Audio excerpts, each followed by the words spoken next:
د ننګرهار کوز کونړ ولسوالۍ د 9 بېوزلو کورنیو سره د برګ سبز خیریه بنسټ له لوري د خوراکي او غیر خوراکي توکو مرسته وشوه. دغه بنسټ مسؤلین وایي هرې کورنۍ ته یې د 2.5 افغانیو په ارزښت مرسته وویشله چې په مرسته کې یې وړه، غوړي، بوره او داسې نور توکي شامل دي. کسانو دپاره مسکینانو کونډو یتیمانو دپاره هم دغه پروګرام جوړ کړی چې انشاءالله دا به تقسیموو.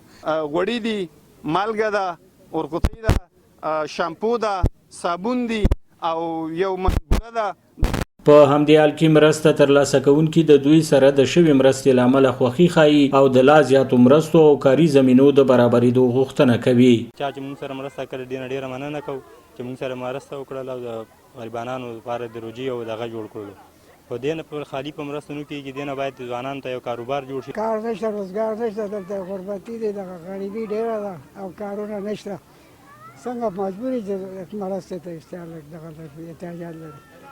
دغه ولسوالۍ قومي مخور بیا په کلیوالو سیمو کې د فقر، بېوزلۍ او بېروزګارۍ د کچې زیاتوالي ته په کتو دغه مرسته بسندویه نه بولي او له شتمنو خیریه بنسټونو او ادارو غواړي چې کلیوالو سیمو کې د مرستې زیاتې کړي.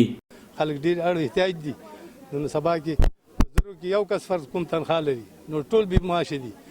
چا ځمکې هم دونه نشته. نو که خدای وکړي چې دا یا نور بنسټونه راشي دغه توجیه کې سنومیږي، دا مواد توجیه کې چې خلکو ته ورسیږي.